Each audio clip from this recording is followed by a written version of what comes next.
Teman-teman, di sini saya akan menjelaskan tentang metode memahami emosi individu. Yang pertama, pengertian emosi. Pada dasarnya, setiap orang memiliki emosi, mulai dari bangun hingga tertidur kembali di malam hari. Seseorang akan mengalami berbagai pengalaman yang menimbulkan berbagai emosi. Menurut William James, emosi cenderung memiliki perasaan yang unik saat menghadapi objek tertentu di lingkungannya. Crow mendefinisikan emosi sebagai keadaan fluktuasi individu yang berfungsi sebagai pengaturan internal atau dalam diri, atau pengaturan lingkungan untuk mencapai keamanan, kemakmuran, atau kesejahteraan pribadi.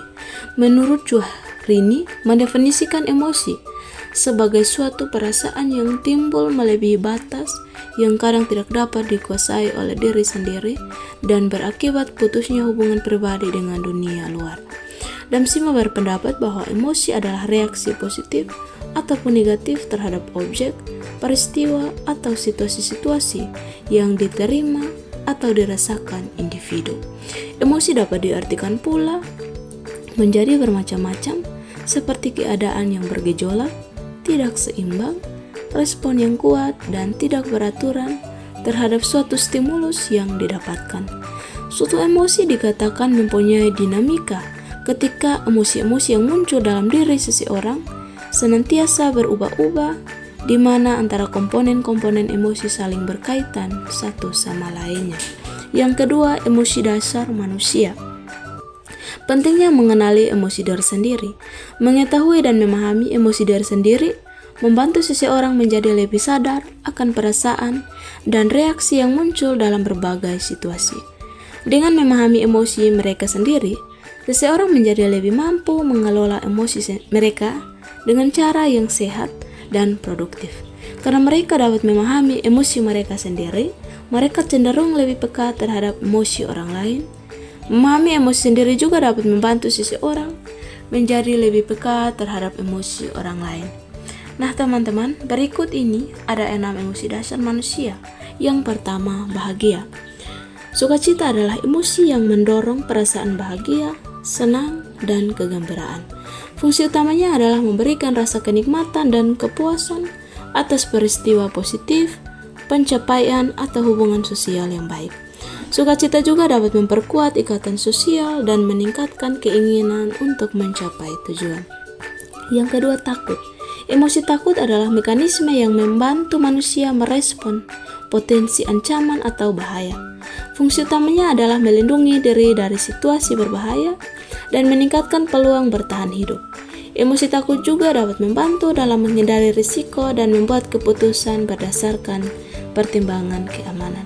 Yang ketiga, sedih. Emosi sedih memiliki fungsi penting meskipun tampak negatif. Sedih membantu manusia merespon kehilangan, kegagalan, atau perubahan yang menantang. Fungsi emosi sedih adalah memungkinkan kita untuk meratapi dan mengatasi keadaan yang menyakitkan, serta membantu mendapatkan dukungan dari orang lain. Yang keempat, marah. Ketika seseorang merasa terancam, tidak puas, atau disakiti, emosi marah muncul. Fungsi utamanya adalah memberikan energi dan insentif untuk mengatasi situasi yang menantang atau menghadapi konflik. Marah juga dapat digunakan sebagai mekanisme pertahanan untuk melindungi diri kita sendiri atau orang-orang yang kita sayangi. Yang kelima, terkejut. Emosi terkejut muncul ketika terjadi peristiwa atau informasi yang tidak terduga atau mengejutkan. Fungsi utamanya adalah memicu respon instan dan meningkatkan kewaspadaan untuk menghadapi situasi baru atau berpotensi berbahaya. Emosi terkejut juga membantu mengatur sumber daya mental untuk menyesuaikan diri dengan perubahan mendadak. Yang keenam, jijik. Emosi jijik muncul ketika seseorang merasa tidak nyaman, tidak suka, atau bahkan mual terhadap suatu objek, situasi, atau orang tertentu. Fungsi utamanya adalah untuk membantu menghindari kontaminasi atau risiko kesehatan dengan memberikan peringatan terhadap sesuatu yang berpotensi berbahaya atau tidak menyenangkan. Komponen atau aspek emosi. Scher mengidentifikasi 5 komponen berdasarkan sistem yang terlibat serta pengembangan profesi dan fungsi. Yang pertama, komponen kognitif. Terkait dengan pemrosesan informasi dan substrat, organiknya adalah sistem saraf pusat. Fungsi utamanya adalah untuk mengevaluasi peristiwa, objek, atau situasi yang disajikan kepada organisme. Komponen neurofisiologis berperan dalam pengaturan sistem organ, tergantung pada sistem saraf pusat, sistem saraf otonom, dan sistem neuroendokrin. Komponen motivasi berhubungan dengan sistem saraf pusat. Komponen ini mempersiapkan dan melakukan tindakan. Komponen ekspresi motorik dari aksis sistem saraf somatik yang memenuhi fungsi komunikatif dengan menginformasikan tentang reaksi perilaku dan niat. Komponen perasaan subjektif dari sistem saraf pusat. Komponen ini memantau kondisi internal organisme dan interaksi yang telah dilakukannya dengan lingkungan. Komponen ini menghasilkan perasaan. Penilaian kognitif dan emosi. Penilaian kognitif dan emosi saling berkaitan, di mana penilaian kognitif mempengaruhi emosi yang dirasakan seseorang. Penilaian kognitif, proses mengevaluasi stimulus dan membentuk respon terhadap stimulus tersebut. Penilaian kognitif memungkinkan seseorang untuk menentukan apakah suatu situasi yang mengancam kesejahteraan, apakah ada sumber daya yang cukup untuk mengatasi tuntunan situasi, dan apakah strategi yang digunakan efektif. Emosi, perasaan yang muncul dalam situasi tertentu. Teori kognitif emosi menyatakan bahwa pikiran dan kondisi mental non-kognitif menentukan emosi yang dirasakan seseorang dan intensitasnya. Berikut ini adalah beberapa contoh bagaimana penilaian kognitif mempengaruhi emosi. Jika seseorang menerima stimulus yang membangkitkan kenangan indah atau membuatnya bahagia, maka ia akan meresponnya dengan kebahagiaan atau kegembiraan.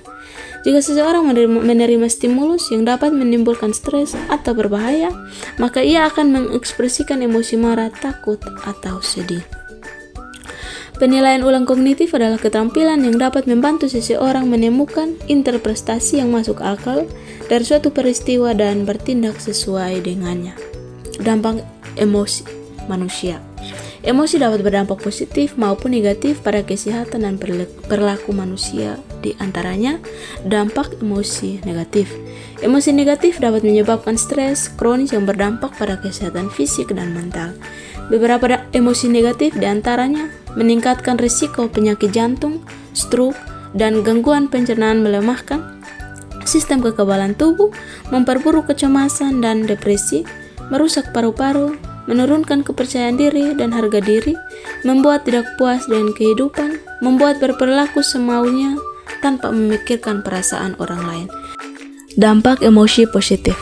Emosi positif dapat meningkatkan kelangsungan hidup jangka panjang dan membantu mengatasi masalah. Beberapa manfaat emosi positif di antaranya meningkatkan ketangguhan, membantu mengelola situasi sulit, dan emosi negatif membantu melihat diri sebagai orang bijaksana, membantu meletakkan emosi negatif dalam konteks lebih luas. Emosi sebagai sarana ekspresi. Emosi dapat digunakan sebagai sarana untuk mengekspresikan perasaan dan pikiran. Ekspresi emosi dapat dilakukan melalui ekspresi wajah, bahasa tubuh, dan suara. Manajemen emosi. Manajemen emosi adalah metode atau cara mengendalikan emosi yang ada dalam diri seseorang. Manajemen emosi sendiri pada dasarnya merupakan kemampuan seseorang dalam memahami, menerima, mengontrol, dan mengekspresikan emosi. Cara mengendalikan emosi melalui manajemen emosi. Yang pertama, mengenal semua emosi yang ada dalam diri. Hal yang pertama kali kita lakukan dalam menerapkan cara mengendalikan emosi dalam diri yang baik adalah mengenali semua emosi yang ada dalam diri kita. Dengan mengenali emosi-emosi tersebut, kita akan menjadi tahu dan paham tentang bagaimana cara mengendalikannya dengan baik dan tepat. Yang kedua, menerima semua emosi yang kita rasakan. Mengenal semua emosi dalam diri saja itu tidak cukup. Kamu harus belajar menerima segala emosi yang kamu rasakan. Menerima berarti kita membiarkan emosi yang kita rasakan sesuai dengan apa adanya, tanpa mencoba untuk mengubahnya apalagi menyangkalnya.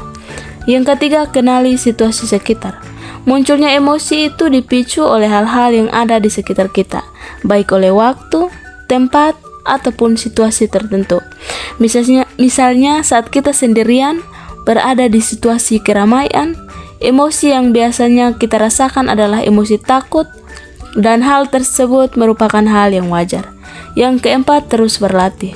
Bisa menerapkan manajemen emosi tidak bisa kita lakukan secara instan, tidak bisa cuman kita terapkan sekali saja dan berekspektasi kita langsung jago dalam mengendalikan emosi kita.